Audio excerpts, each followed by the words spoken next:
Welcome everybody to Grumpy Old Men. And men, yes. Grumpy, fairly grumpy today. Not quite as grumpy as I was last week. This guy pisses me off. And old. Yeah, got that down. Got that down. Check. If people were going to qualify to be grumpy old men, how old would they have to be? I don't know, but that's a common question, isn't it? In the comments, are you going to have a third? Where's Baz? Why don't you get this guy? I got a friend who's really funny. You should invite him on the show. Yeah, and all good suggestions, and thank you for watching, and thank you for making suggestions. What qualities they would need is an ability to think and talk on their feet. Well, let's go old. How old do they have to be? Oh, boy, that's a subjective term, No isn't it? boys. I think they have to be old men. Old men. That's a subjective term. 60 plus? I think I'd consider that certainly qualifications. I've known very old 40-year-olds. Yes. And I've known very young 80-year-olds. So, yeah, it's all subjective. Context creates if we meaning. don't like you, then the qualification would be 1 year older than you actually are. Sorry, dude. Thanks for applying. We'll keep you in file, but For next year, yeah. Leave your 8x10 with the stage manager on your way out. So we'll start off with some questions. Keen Sands. Ken Sands. Sorry, Ken. Or it could be Ken's Ands, somebody else. Oh, have you seen the new Barbie movie? No. I thought of... Oh, sorry. That was the... I wasn't speaking. You thought of me because it's toys. Yeah, it's toys. The movie Toys. When I makes me saw think of me. Barbie, I thought, oh, Steve, you'll have to go and see it. Yeah, I probably will. When it gets online. You got some Barbies in your Boontongs Beach Bar. The Barbies dance in my go-go bar. I also, in New York City, when I was working in film, I knew a Barbie stylist. And she worked for Mattel, and her whole job was going trade show to trade show. No. And styling Barbie's clothes and her hair. Always brand new Barbies out of the box. And then at the end of the weekend, she would have a dozen Barbies to give away to local children.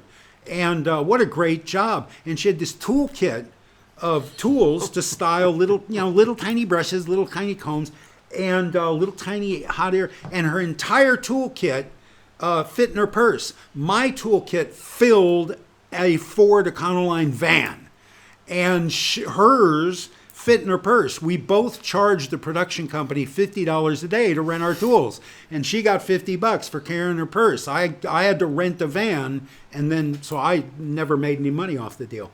Steve? Yes? I have to say... You don't have to say, that but go in ahead. your younger days, Yeah. you could have been Ken. Ha! No, I have genitalia. Ken does not. But thank you. No, in my younger days, I've not checked either, but I'll take your word for it. No, I could have been a romantic lead, but I can't. I'm a You're sort of mediocre tallish. actor. I'm a mediocre actor. Reading somebody else's writing, I'm okay. You'd sort of vary off the script a little bit. I'm a community theater actor. That was it. It reminds me of my stint doing Brigadoon. Have I told the story before? No, tell it. When I was doing Brigadoon, I was... Katie's getting married. No, Brigadoon. That's not. What am I singing? Katie's getting married? No, that's not Brigadoon. No, it's in the old Scottish town. Right. Yeah, the fictional town or Katie's fantasy getting married. town. No, there's no Katie's getting married. Steve got it wrong. So, well, now, Katie's getting... No, I can't think of any Katie's getting married. No. All right. No. Somebody will Google Lerner it. and Lowe. Some show from the past. Yes. I don't know. I was smoking a lot back then. So what? Now I've sort of lost the trend. I was Brigadoon. You were doing Brigadoon. I was playing the second lead. Oh. The Gene... the dancer. Kelly. Gene Kelly character. Not Van Johnson, who was the main lead, Tommy. But I had a lot of words. He was doing the singing. I didn't have any singing, thank heavens. But We're all grateful. I was never really good at remembering lines. I did tend to sort of, make things up as I go. That's an important part of the job. It's a little bit. But it was I don't know, it was the third night or something. And there's music in it. And there's an orchestra down the front of us and, 200 or 300 people on a good night. And we got to sort of page 23 And I don't know what I was thinking, but I suddenly veered from page 23 in the script to page 48. And in the intervening time between page 23 and page 48, one of the people who was standing on the stage died. There had been an intermission and about 3 songs that we'd missed. So in front of me, I could see the orchestra sort of flipping through their pages. The person who had died just sort of went, what am I going to do here? See ya. Because what everybody else did is they just followed on. As soon as I was on page 48, everybody else, sure. You hear your cue, you say your line. Right. Wherever you are. The prompter, I could sort of see out of the corner of my eyes, flicking through pages, going, where the hell is he? Going? And the person who had died in those intervening pages just slowly slipped off the back of the... Slipped off stage. So a sort of a 2-hour show went for about 45 minutes. And nobody pulled me up, or nobody had the presence of mind to go, oh, whoops, let's just sort of do a rewind here. But, you remember page 24? Yeah, whatever happened to that? So, unfortunately, I've become a bit of a one of those dinner party stories for anybody with the CEF players. Theater legend. Yes, it was my last show with that particular theatre group. That was the end of my theatre career. He'll never act again in whatever little Australian town with an Aborigine name that was in. But Brigadoon, I still have a fond memory of all the music from Brigadoon. A lot of tartan plaid in that show. There is. Yes. Men in kilts. What did you think the song was? Katie's Getting Married. That's from some show. I don't know. Jesus, Oklahoma, where the wind... No, that's from Oklahoma. I don't know. Strangely enough, that's from Oklahoma. Yeah. I'm just a girl who can't say Get it? Because she can't say it. Yeah. Theater humor. Backstage in the dark. Anything's funny. Anything's funny in the dark backstage. Yeah, I'm laughing. So, one of the topics today is things our parents told us. And this is sort of something that we can look back on, back through the past, and have a bit of a giggle at now, because I suppose if we were parents... Because they can't spank us. You are a parent, but if you had your kids with you, these are the sort of things that you might tell your kids. But we know, since we heard all these sort of, don't do this, don't do that, this is what's going to happen, we believed them. Mm. I mean, all the way, I suppose, to the big one, Santa Claus. But we won't go into that. By the way, children... Santa is real. Be good to your parents. Yeah, leave cookies and milk out on Christmas Eve. Sure. He'll appreciate that. You'll get a bigger gift. You'll get a bigger present. So I wrote down some that I remember. All right. Let's get them. I'd be interested to know if you... I will try to think of some, yeah. If you'd heard these. Oh, okay. I've got a hair in my mouth. It couldn't possibly be from my own head. And it's not from your head, I'm telling you. Whose head has been in your mouth? No, I won't say that. Reading in the dark. We just got an R rating. It's not curly. So, oh, there's Dina. There's Dina. The cat. Yeah, it's cat hair, dude. You know it's cat hair. Okay, reading in the dark ruins your eyes. Mm. Yeah. Well, did you get that one? Something's ruined my eyes, and I've read in all. I was a big voracious reader when I was young, and I have read in all kinds. I used to have a picture of me on a fishing trip on the deck of a boat reading Moby Dick. It's right here to experience, Steve. No, Steve wants to experience on the page. That's how Steve experiences life. If you take your eyes off, your glasses off, what can you see? Oh, virtually nothing. Like everything's out of focus. Yeah, from here to there. Oh, yeah. Okay. And it's just getting worse year by year. Well, you are a perfect candidate for the procedure I had. Yes, when I win the lottery, that is one of the things I will purchase. New eyes. If I get a viral video and I suddenly make $1 million, I'll spring you for a refractive lens exchange. Sure. It's like my teeth. I'm 65. How many years of chewing do I have left? In the United States, getting a plug, what do they call it, an implant, is $1,000, and I no longer have insurance. You need 6 to be able to chew. $6,000 to chew. Oh, that'd be cheaper though here in Thailand. Yeah, probably would. Much Yeah. cheaper. But still, way out of my range. Dental care is very good Way in out of my Thailand. range. In the meantime, I just chew in the front of my mouth, and I am well fed. So yeah, that and the eyes and this shoulder needs surgery, and I'm just not going to do any of that. This is what I'm going to be until I keel over on the bicycle some morning out in the mangrove forest. But if somebody paid you to get your eyes done, would you do it? I might, or I might ask them to invest that money in a big block of marijuana I can put in my refrigerator and smoke the rest of my life. I don't know. You know, when that happens, when some generous friend offers me X bot, I'll decide what I'm going to spend it on. I'll ask for it in cash first. Well, it might have and then I'll strings take my time. attached. So this is the cash, but you have to do this. Yeah, what would anybody want me to do? What can I do for or to anybody that they would pay money for? Nothing. And that's great. That's liberating. That's very freeing. I don't have to be afraid of anybody. I don't have to ask for favors from anybody. I'm retired. I fear you. It is so good. You guys, hang on until you get to retirement, because it all gets better. Oh, can I recommend 2 Netflix documentaries? You don't have Netflix, do you? Yes, I do. You do? Yeah, there's nothing ever on, but Well, look, since Tiger King. It's a bit like that, but there are a couple of good programs every Okay. now and then. Yeah. One I thoroughly enjoyed, which I didn't think I would. In fact, both of them I didn't think I would. Was a 3-part documentary about Arnold Schwarzenegger. I watched that. I love Arnold. I thought that yeah. was fabulous. Yeah, it was a little self-serving. It's produced by Arnold Schwarzenegger, sure. it's a commercial for Arnold Schwarzenegger, who could have been president if he'd been born in the United States. He would have been. Yeah, he had that sewn up. Yeah. And Dwayne Johnson. I've said this before publicly. I'll say it again. Dwayne the Rock Johnson, will be the next Republican president of the United States. 2024? Yes. Well, if he decides to There's run, gonna either be some 24 or 28. Let's not do politics.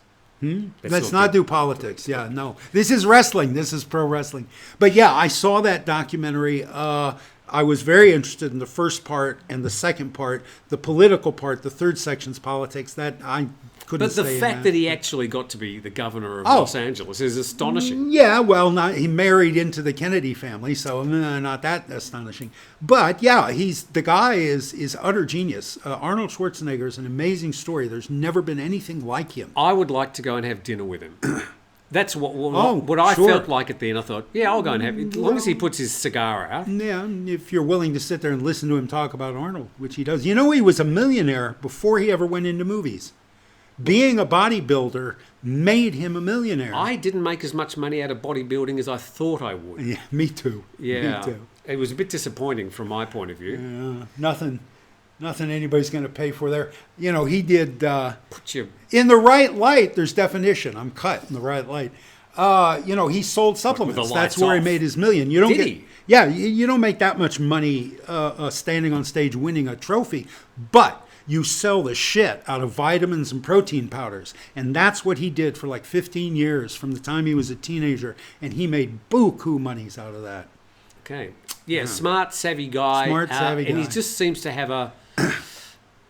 I don't know, just an aura about him. I'd have dinner with him quite happily. People mistake me for him all the time. Yeah.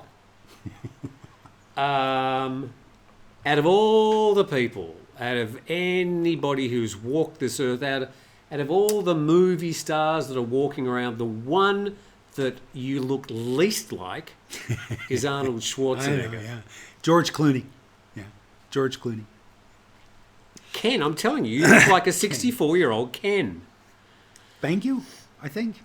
So we're talking about things our parents suddenly we got taken away. The other documentary I saw last night, and I sort of thought, I'm not going to really I'll watch it anyway. And it was called Wham! And it was basically a documentary, but it goes for about an hour and a half, about the history of Wham!, the pop group. George Michael and that other guy. Andrew Ridgeley. There you go. And it goes through that other guy situation in quite a lot of detail. Yeah. But I thought it was pretty honest and didn't sort of go into George's failings later in his life. It sort of finished when Wham! Broke up and just said that he went on to have a big career. But Yeah. yeah. The last time I saw George Michael was in Melbourne. It was an outdoor concert, a big, huge concert. I was working for a radio station at the time. They gave me free tickets. Probably wouldn't have paid to go and see him. But hey, George Michael, yeah, I'll go and see him. Free tickets. I'll talk to him about him on the program tomorrow. And I was right up in the gods. Where they put the free ticket people. So row Y, the peanut gallery. Y23 or something. And I was on the side of the stage. So much so that I was seeing the silhouette of George Michael.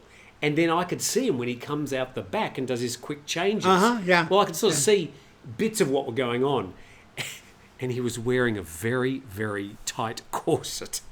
That they were changing every 2 or 3 songs because it obviously get full of sweat. Got a little bit How the hell moist. do you sing? How do you project from the diaphragm wearing a foundation garment? So, look, he was an amazing singer, and I'm not belittling by talking like that, but he was obviously wearing... Opera divas don't wear bras on stage. Sort of body... What do you call that? Sort of body containment garments. Spanx. Yeah. Spanx. The one we wear, the ones are breathable. They let the humidity sort of escape. I don't need it. This is all regimen. This is all hard work in the gym, you guys. But Wham! Wham! Surprisingly, Who knew? I Who knew enjoyed they'd that. be interesting? Yeah. Can't go swimming for an hour after food. Yeah. Did you get that one? I think I probably did. Yeah, I think I used to get probably that because we used to live near the beach, and we had a beach. What do you call it? A beach house. A beach house. Yeah. Well, no, it wasn't a beach house. It was Cabana? a beach. Cabana? What do they call them? A boathouse. It's like boathouse, sort of 2 meters wide by about 4 meters, and it's on the beach. Okay. And they're painted all sorts of fancy colours. I'm from Iowa. What do I know about beaches? I don't know. Sorry. Just A cabana, a pergola, No. Oh God, I can't. I don't have the. Anyway, you had a little structure where you could Type hang in out. Brighton Beach, Victoria, and you'll see pictures of the. I call them beach houses. Yeah, that's fine. It's not That's fine. It's not the Hamptons. Let's not get hung up on language. Okay. But we used to go swimming quite a lot. But no, my parents used to say I'd be sitting there having my sandwiches and stuff. And they say, oh, you can't go swimming for an hour. Yeah. Which means, my watch would start and I'd be sitting there. Can I go yet? Can I go yet? Can I go yet? And then it would hit the hour and in I go. Now, of course, that is just all complete poppycock. Yeah. And that's when the shark took him, folks. Yes. Terrible, terrible scene.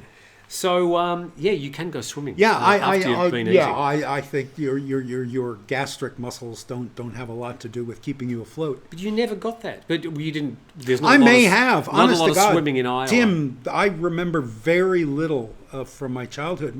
You? The whole Carter administration's a blur right now. Yeah, I've smoked a lot of weed. I don't remember jack shit. It ruins your long-term memory. Did mine? What's- Something did. Something did. Lack of blood flow. Maybe I got a blocked carotid. I don't know. But I don't. Whole big sections of my life I cannot recall. And my childhood, certain parts of my childhood are in that. Yeah. Okay. Yeah. I I know I got beaten unconscious with a 2x4 for losing a library book. By whom?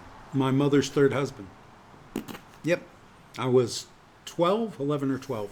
And I lost the library book. You had to pay $16. It was a book about... Well, you lost a bit of faith in your mother's choice in men too, I imagine. That ship had sailed. There's a book about World War I fighting aircraft, the Red Baron and all that kind of stuff. And it was $16. I lost it somewhere. And If anybody has got that book, Yeah. send it to Steve. He'd be very grateful. Yeah. But anyway, no, I those, some of that shit I remember. But no, I don't. Aphorisms or old saws about life. I at the moment. But that sounds very familiar. That sounds like something I would have heard. We did swim. We had pools in Iowa. Steve. Yes. Who is it? Get off my lawn. You don't have any lawn in your new place. There ain't no grass. Is there Turtle grass at the Beach. back? Yeah, there's a plant that sort of looks like grass. And your man Friday looking after that? Yeah. Chamdan takes real good care of the house. Always wear clean underwear when leaving the house. Did your mother do that? Just checking. Did you wear clean underwear today?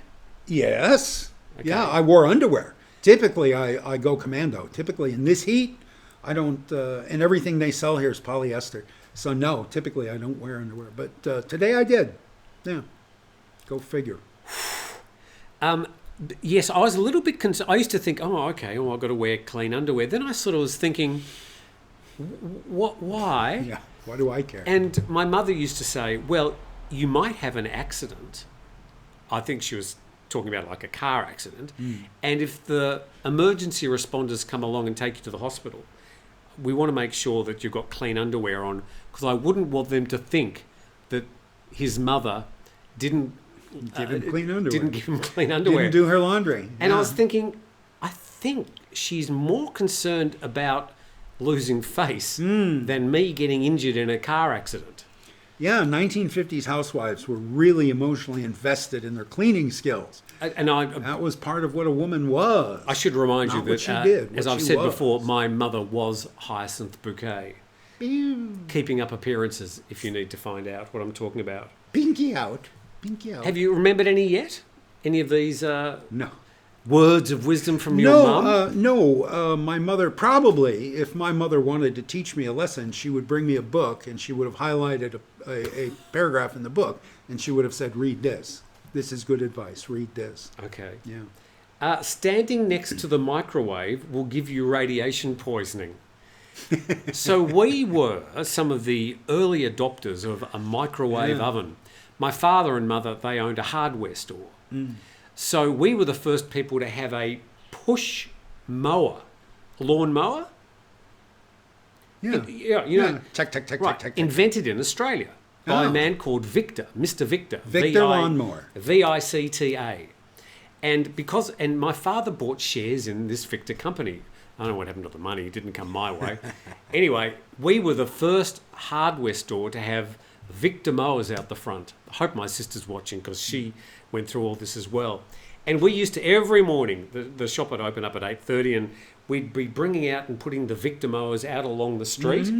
And people would be stopping, oh my God, what's that? Curb appeal. And my father would start, wow, what's that? And we used to sort of get these patches of lawn and show how you could mow the lawn. And people were fascinated. And we sold lots and lots of these. Bet. They used to come in a box and in sort of bits. And so on Sunday nights, we'd be watching the Sunday night movie and we'd be putting together these blessed Victor mowers to go down to the shop. Huh. You're a handy guy. And one day, the memories, because I used to work there. I use the word work very loosely. I remember one guy came in and he brought his mower, he basically rolled it into the shop and he said, the damn thing doesn't work. I'm pushing it around the lawn and nothing happens and the lawn's still long and looks do you know what's coming up? Yeah, he did. My father went, and said, what's that? Turn the engine he off. was probably used to the old push mowers where you actually propelled them and clack. He was pushing, but nothing was happening. Nothing happens. Yeah. Oh, well, so anyway, we've all been there. Yeah. Why did I say that? So we did have one of the first microwaves. I imagine it was a few years later in Australia than it was in the US, but this is like late 70s. But they were quite a lot bigger in those days than they are now. It was more sort of machinery than the sort of space to put whatever you're trying to heat. They also assumed everybody would be making their Thanksgiving turkey in these things because the Amana colonies were the Amana radar range. It was the first one in the States. They're right next to Iowa City. And the early models are huge because they thought they didn't expect you'd just be warming up leftovers in the thing, plate by plate. They thought you'd cook a turkey in the damn thing. So they were enormous. I always thought a genius would be a reverse microwave. In other words, you put your sort of milk and sugar into the thing and it, in 10 seconds, turns it into ice cream. See, a reverse microwave. That's what you need. That's what a microwave does. Dream on, brother. Dream on. So if there's any inventors out there that can make a reverse microwave, He wants 50%. I'll take my 50% and I'll buy the first one. Trademark 2023 Tim Newton Enterprises. All rights reserved. Anyway, but my mother, she used to say, okay, we're going to be cooking in the microwave. And so my father run away. Get the lead suits out. We'd be going, oh my God, okay. So it was all very exciting. She'd prepare everything and open up the door and we'd all she'd press a few, it was like dials in those days. It wasn't push buttons. Yeah. And then she said, okay, stand back, everybody. So it was like it was exploding TNT in a Looney Tunes movie. Yeah. So stand back. And the thing go brrrr for about 10 seconds and bingo. And then we'd all be able to safely approach the microwave again. The lukewarm food inside the microwave. But we were like standing on the edges of the kitchen going, what's going to happen? Anyway, so we were warned that I don't know if I got radiation poisoning, but my hair did fall out. It's explained, finally. Chewing gum can't be digested. Oh. You didn't get any of these? No. Your mother just didn't care about you. She didn't give you all these warnings about life. Oh, yeah, I think she cared about me. I think she still cares about me. She does. She still cares about I me am enough joking. to watch this show. Yes. But no, Didn't you I ever don't know. tell Steve that chewing gum you can't digest it? I don't remember ever chewing gum as a child. Chewing gum to my mother was a little bit... Yeah, lower class. A bit lower class. Doesn't it just pass through? Isn't that true? Well, that does pass through, but I think as a way to try and discourage me from chewing gum. Oh, I see. My mother said, now if you chew the gum, it'll just sit and rot in your stomach. Oh. Wow. And then she was using that sort of... Mom had a graphic turn of phrase. Another one she used to tell me was, don't cross your eyes or the wind will change and it'll stay like that. Way. Yeah. So, wow, your mom was full of old world wisdom, wasn't she? Sure. Yeah. Of course, as soon as she said all these things, I used to go and try them anyway. Yeah, sure. And I somehow survived. Maybe she was trying to get rid of you. She was. You know what happens if you jump off the bridge over there? You get ice cream. Yeah. So don't cross your eyes. The wind will change. Or don't make a face in your wind will change too. And your face I will might have freeze mixed that a couple way. of. Your face will freeze that way. And finally, this is my list. You haven't contributed No, anything to this. Mom, you can comment. What are some aphorisms you gave me as a child? I'm sure you did. He's forgotten. Yeah, it's all porous. It's all gone. And this one, touch a frog and you'll get warts. Mm. Of course, we're taught in Disney movies, if you kiss the frog, it'll turn into a handsome prince. Yeah. But I didn't try kissing frogs, by the way, but partly because I was told by my mother that if you kiss a frog, you'll get warts. Mm. I wasn't really going to kiss anything small and slimy, by the way. Stop! I'm just sitting Stop! here. I'm just sitting here. Oh, dear. You are a shocking man. Now you've blown my eustachian tube. Thank you for that. William Hartz has sent us a note. William, what's up, dude? So I hope you enjoyed. Now, by the way, in the comments section, please tell us if your mother, mainly your mother, gave you any of those pearls of wisdom, those aphorisms of things that tell you how to live your life. Steve's mother, you please tell us in the comments section all the things that you told Steve, none of which he did, clearly. For Steve, this is for you from William Hartz. Okay. As you said, Steve, book and newspaper publishing is dwindling away fast. Yeah. Did you see that the National Geographic magazine will no longer be sold at newsstands? The company will focus on digital subscriptions. Yeah. In brackets, how we once treasured this magazine to give us a photographer's view of the world before the internet. I used to enjoy thumbing through old National Geographics at the doctor's surgery. That's about the only place I used to see them. I used to be like 15 years old, but I used to think the older the better. Well, it used to be, back in the day when I was a journalist, and we'd have a big event on Phuket, particularly the King's Cup Regatta. And you would have all these journalists come in from all over Southeast Asia, from Hong Kong, from Singapore, and big journalists for big publications. That's not a bad gig. And they go to Phuket and cover the yachting. Oh yeah, races. and I got to do it every year because I was there. Oh yeah, and it'd be Johnny Walker Golf tournament, and you get bags at GAC, you'd get all kinds of freebies, you'd have something to write about in your column next week. It was great fun. But professional travel photographers would come, and they'd all sit around the bar, and they would be sure to work into the conversation how many Nat Geo covers they have. Oh. How many times, and John Everingham, I think, always 16, 18, always something like that. Hey, John. How often did the National Geographic come out? Monthly. Monthly. And it is distinct. They've never sold advertising. The National Geographic has never sold advertising for the print magazine. They have a channel now. They have and have had for decades, a cable channel in the States. Yes. They introduced me to Jacques Cousteau, right? And Jacques Cousteau is the first place I can remember hearing Phuket mentioned. But at any rate, that was a real feather in your cap to have the cover of Nat Geo. Now, of course, you can't sell a magazine without advertising successfully, and everybody walks around with a camera in their pocket. And the camera will correct for everything you can do wrong as a photographer.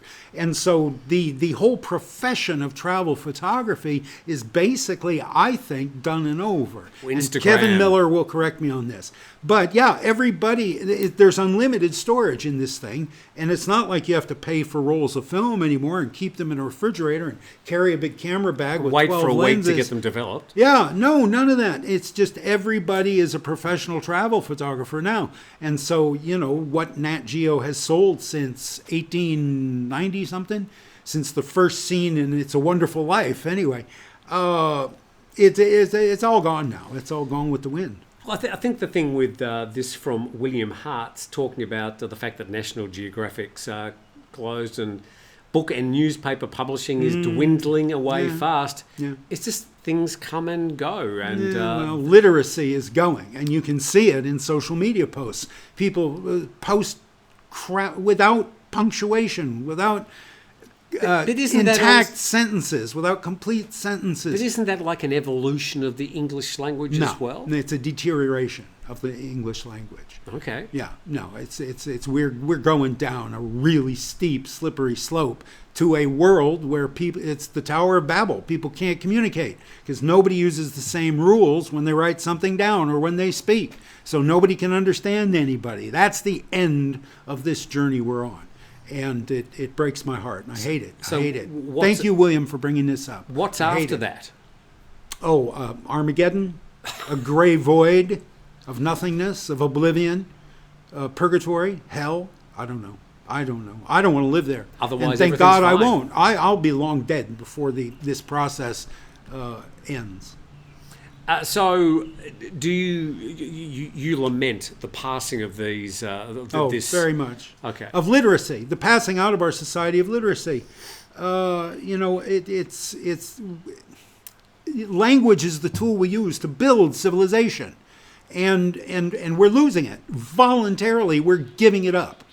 In something we do every day, something we hold in our hand 24 hours a day, something we look at constantly all day long, something we tap all day long. It's teaching us to be illiterate. By the way, we want you to subscribe to this channel so you don't have to read anything. You can just watch us. Yeah, you don't have to read talking my books. For half an hour. Yeah, don't read my books. Just watch this. Or Boontong's Beach Bar. You can watch. You don't have to read Steve's books. You can watch them. Yeah, yeah. I'm So we're guilty. Yeah. But YouTube, is YouTube a good or a bad thing? I think it's good. Parts of it are very good. I think the democratization of anything, taking away the gatekeepers, is usually a provocation for creativity and innovation and ambition and innovation. And that's what we've done here. We've taken TV and film production and just turned it over to every yabo with a phone. And me? No. I was just, you couldn't see it because of the microphone. I was pointing at me. Good. I'm the elbow in this construct. But it's like anything, it's 50-50. Like people, we're half good, we're half bad. We decide what to be. Every time somebody sits down and decides to make content which is a word I hate, they're deciding, am I going to make something good? Am I going to put effort into it? Am I going to think about it? Am I going to write something down before I say it on the screen? Or am I just bored and lazy today, so I'm going to walk down Walking Street with a camera and talk about any old With crap. the camera going up and down. Yeah. And not even talking. And this is my favorite bar. You can get a cluster here, or you can get a chang here for 60 baht. And oh, look, hookers. Look, these women sell sex. Ooh. May I say, Thailand Red, there's a guy on YouTube named Thailand Red who is evil. He's a bad person. There are lawyers in Thailand. Yeah, that guy can suck my dick. Listen, Thailand Red, if you've never seen his channel, this guy goes around outing people. He goes around with his camera surreptitiously. He hangs what looks like an SLR camera off his shoulder, and it's at his hip. And he just walks down the street shooting from the hip. Naughty. And he's beautifully framed, beautifully composed shots of farang and hookers. So you're outing the hooker to her family. You're outing the farang to his boss, his priest, his children, his family, without their consent, doing it heartlessly, callously, dangerously. Well, he should be removed. Well, Surely. it is, I swear to God, and I wish no harm on anybody, but it is amazing to me this guy is still above ground. That because he's ruining lives. You know he is. You know People there are don't know guys. who he is, I suppose. No, he's Thailand Red. He doesn't show his name. He never shows himself. He never speaks a word. Gutless coward. These are all, yes. And he gets 2 million views. Because who isn't a voyeur? Who doesn't want to I'm look very and jealous of the gutless coward. You know, some guy back in the UK says, you know what, my coworker just took a trip to Thailand. He said he went to study Buddhism. I don't think so. I'm going to watch this video and see if I can spot him on the street, on Walking Street. You know, and then sometimes I'm sure they do. I'm sure somebody spots somebody, and then the emails go out. Look at this. Here's Uncle Harry walking down the street with a gatoy and paria, with a bottle of beer in his hand and no shirt. And what this guy does is a really bad use of the democratization of this media. 100% agree. Thai, we don't want to promote his channel. Just did. I'll bet I gave the guy 10,000 views just now. Yeah, that's the problem. Yeah. So the offer is there if you'd like to suck Steve's dick. Yeah, Thailand Red. So up to you, I suppose. Yeah. Jean-Claude, I'm thinking that's how you Oh, say Jean-Claude. He writes every week. Oh, Some Jean-Claude Same writes every people. week. Yeah. Probably more than one Jean-Claude in the world, but This is a bit of a long one. you're going to break that. I know. I was going to bring it a little bit closer. I actually don't... Tell me again about that miracle surgery you had on your eyes. Not plugged in. Well, it's just... Look how small the writing is. Oh, yeah. Okay. We all have excuses. All right. Has any of you, just reading what's written, ever been invited out by locals who identify themselves as your friends after dinner or barbecue, lots of food and the most expensive on the menu, and without any warning you find yourself stuck with a long bill which they expect you to pay even though they're the ones who invited you? This was my experience during my first ever visit to Thailand in 2009. I learned the hard way. Steve. The Farang will always pay. That is a whole chapter in my book, Leaving Thailand. An episode like that sort of ended my movie career in Thailand. Because I got stuck like that with a bill for 12 people at a table in the best Chinese restaurant in Panga in 1993. My props crew from the movie Heaven and Earth. And they just, at the end of the meal, the waitress just came to the Farang and gave one bill to the Farang. And I said, fuck no. And I put 200 baht on the table. I got up, I walked out of the restaurant. And that was a dumb thing to do. And that virtually ended my career in movie production in Thailand. Yeah. Read the book. It's a great story.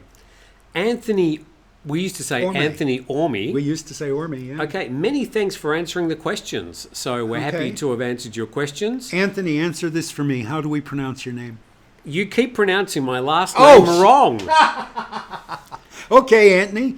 The E is silent, so it said Dude. Orm. Dude. Me and you. Dude, silent E. Awesome. Your answers, even though Steve tells us not to listen to his advice, is very insightful. No. Question to both of you. What would you say is your greatest achievement in life so far? Well, let me answer for Steve. Obviously, meeting me and doing this program is Steve's Oh, yeah. Yeah. biggest highlight.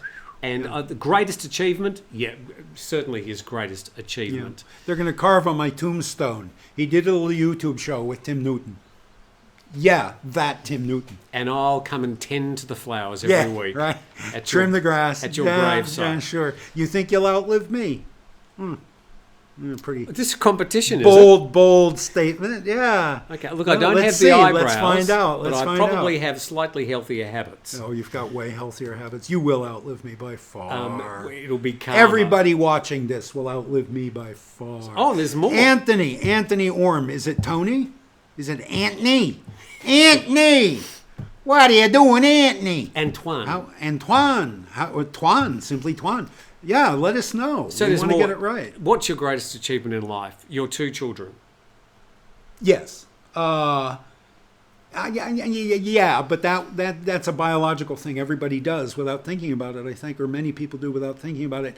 Honest to God, hand to heart, making good on the promise I made myself in 1997 at Don Mueang Airport when we flew out of here, and I said to myself, standing in that line to get on that damn plane, I'm coming back. When I retire, I'm going to come back to Thailand. I'm going to live here the rest of my life. Took me 25 years. But every day I thought of that, and I did come back a year ago. And this life that I have now, other than my beautiful, beautiful children who I love to death, these kidneys are yours, guys. I don't think they want them, to be honest. Well, the kidneys are good. I don't smoke with my kidneys. You don't want my lungs. You don't want my heart. You don't want my eyes. You don't want my teeth. But the kidneys are still in pretty good shape. Clear urine. But at any rate, I think this, and I marvel at it every day. I wake up and I sit up on the edge of the bed and I go, Jesus, dude, you did it. You're where you dreamed of being for 25 years, and it's all working. I can afford to live here on my Social Security. I wasn't sure. Everybody said a year ago, when I was interviewed by Irish Times before I came here, and I said, this is my plan. I'm going to bring my Social Security, $1,500 US a month. And thousands of people in the comment section said, you'll never live here on that. You're an idiot. You're stupid. You'll end up dying in the streets. 14 months. I've lived like a king in this place on $1,500 a month. And you have money left over. I've got every month, which I use to come to Phuket and play around for 2 days every month. But yeah, I think, if it's not too self-serving, this right here, doing this with you, this is it. This is the biggest thing I've ever done in my life. With all 3 viewers. Not this alone. Oh, coming to but Phuket. This life I have right now in Thailand that I've created by myself to my own design and plan. And it worked for the first time in my life. Something I planned and designed worked. And this is it. And if you're sitting somewhere other than Thailand and you're taking care of an aging parent, or you're working in a crappy job in a cubicle and you're dreaming of going to Thailand, dude or dudette, you can do it. You will do it. But you do need to plan. You do need to budget. You do need to know what you're going to do when you get there. I hate all that. But yeah, you sort of you can lucked do it. Oh, I lucked out. Yeah, over the last 14 months, I cannot count the number of times that I have been the recipient of good luck, and my ass has been saved by friends. Before I came down here, I realized I have to renew my visa. I have to do a 90-day report before July 6th, and I was leaving Turtle Beach on July 3rd to go to Phuket. I had 1 day to get to Phang to immigration.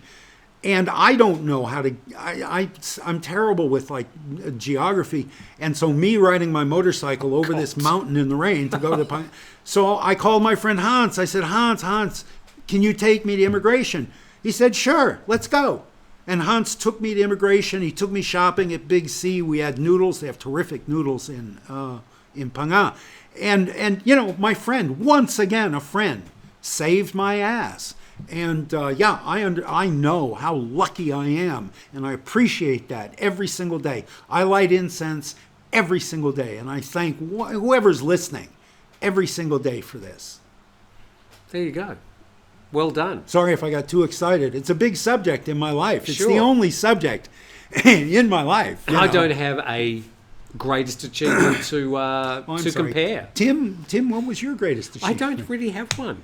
I have a series of achievements that I'm proud Yes. of, but I don't have a greatest achievement. I'm grateful, as you, every day that I can wake up. I've got things to do. I've got general health. I've got a small group of friends.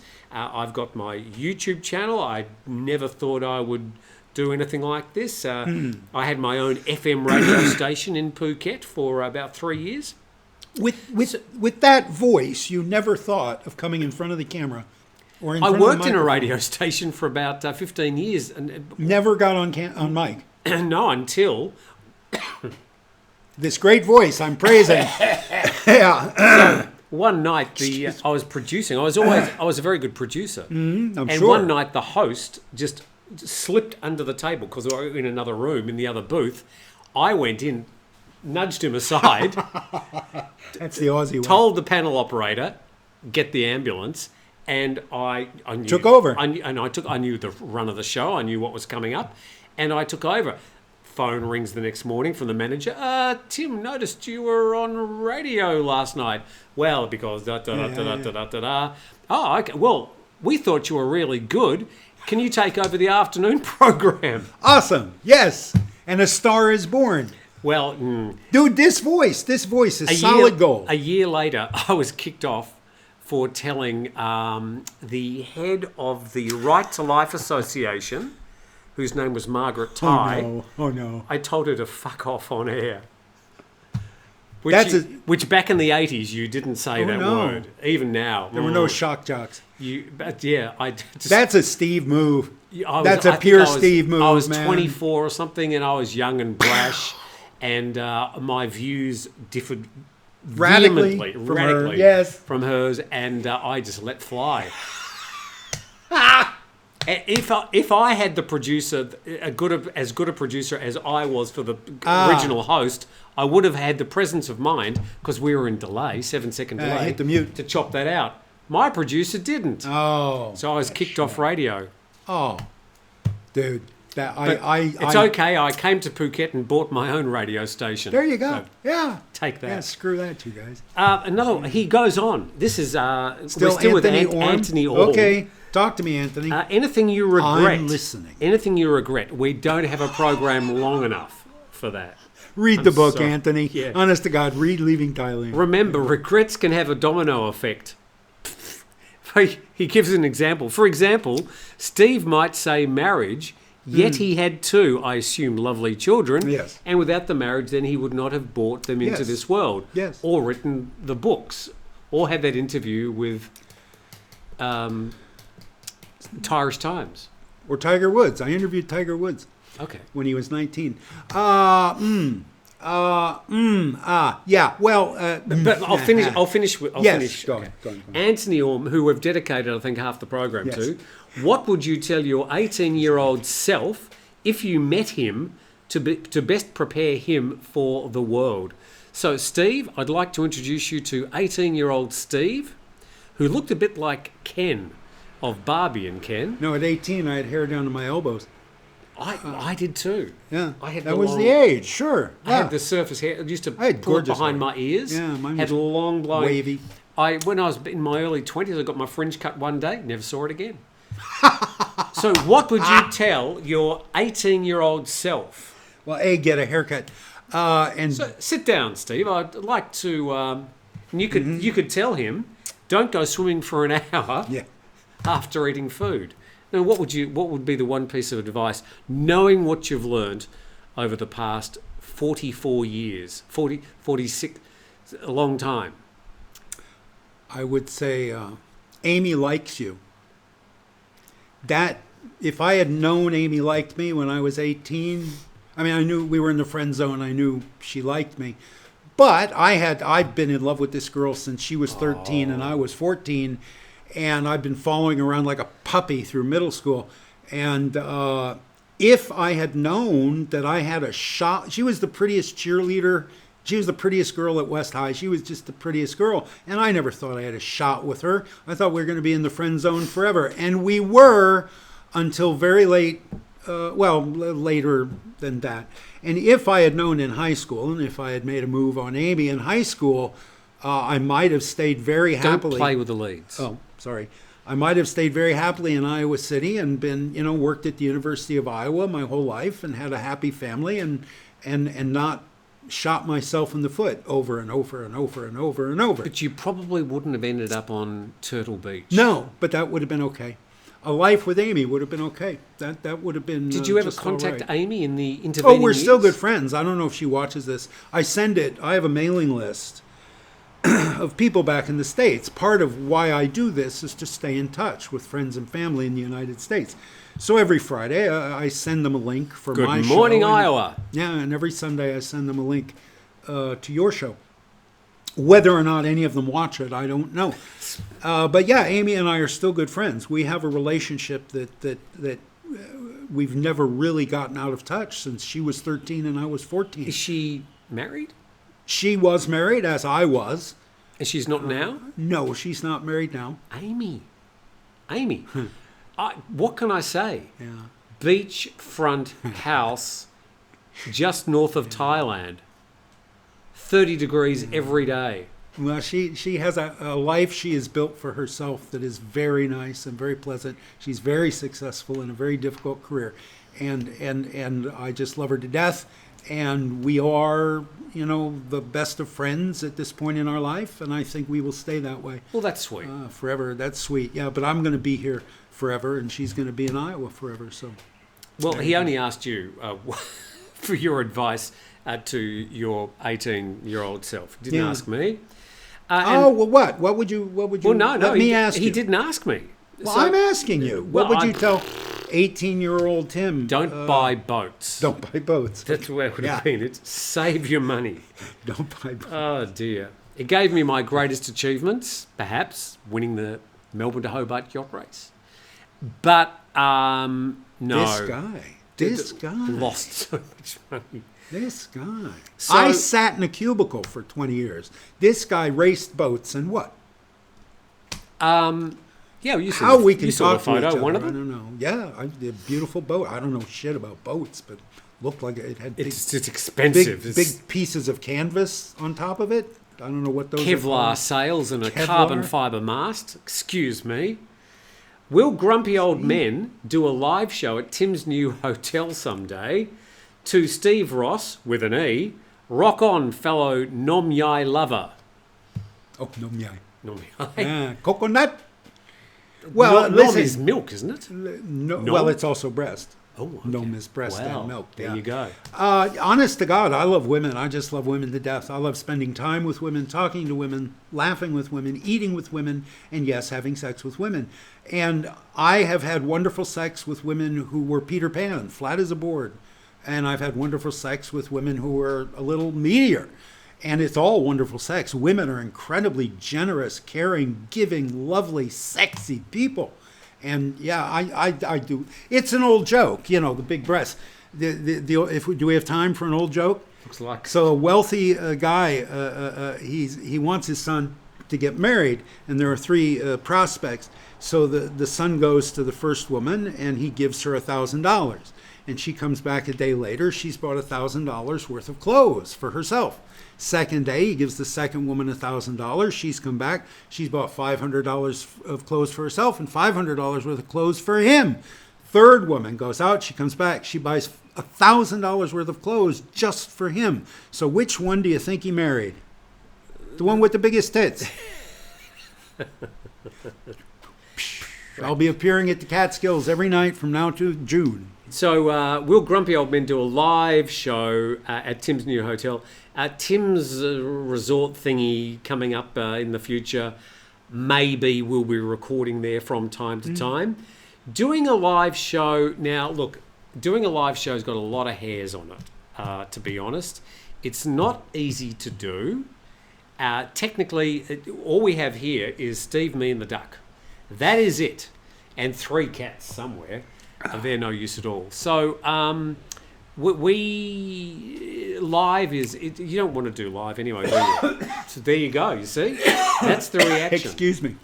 I choked on that idea. Yeah, I don't think you really want to do Yeah, live. I'm not particularly attracted to it. Either am I. But It's not easy. this is your show, Tim, and I am just very pleased and flattered and grateful to be invited on. If you wanted to do any sort of go on location, it may be we want to do a Christmas show. You don't want to decorate your home. I don't want to decorate my home in Christmas stuff, but we might know somebody who has a beautiful home with a view. Or any Thai shopping centre from October on. Yeah, any Thai shopping center. It may be there's an event at the Phuket Aquarium, and we'll go down and do. I don't know. But I'm not averse to the idea. But the Live. the technical aspects of it, I don't do anything technical. The for problem this show. is- This is all him. This is all him producing. I'd be sitting there reading the messages as they stream through, and they come through faster than you can read. Yeah, I can't keep And up. then you'd be sort of answering the odd question, and I'd be just stressed, and you'd be, Yeah, I don't know. what's wrong with Tim? I'd do it if you were up for it. Maybe, if this show stays on the air for 10 years, maybe we'll get to that 10 point. years? Well, I don't know. Yeah, We'll be in our mid-70s. And we'll be, fabulously famous and wealthy 70-year-olds with groupies. I don't know. But you know what I'm saying. I'm open to anything. I cannot help. I cannot do any of this technical stuff. Either so can I, but I have Yeah. to. I got no choice. Anybody out there want to be a techie? Oh, don't. Oh, sorry. Because you get the wrong people. Anyway. Okay. Steve Rosse, with an E, Yo, has so, his own YouTube channel. If you want to sort of hear about the world according to Steve. more of this. I'm Tim Newton, and please subscribe to the channel. If you want to get alerts for this program, by the way, it's pretty easy because it comes out every Sunday morning at about 8:30 a.m. Steve usually likes to respond to people, particularly when you come down on him. He usually gets quite spirited and fights back, which is great. Good reading. It's not a fight. It's a discussion. Yeah, right. But thank you very much. Oh, look at that photo. I like it. Yeah. That's our Christmas card. There you go. See that. Yeah, wonderful. Thanks very much. See you next time. All right. Thank you, Tim. Thank you for watching. I love you guys. From our studios here in Phuket, Thailand, Grumpy Old Men, signing off. Bye.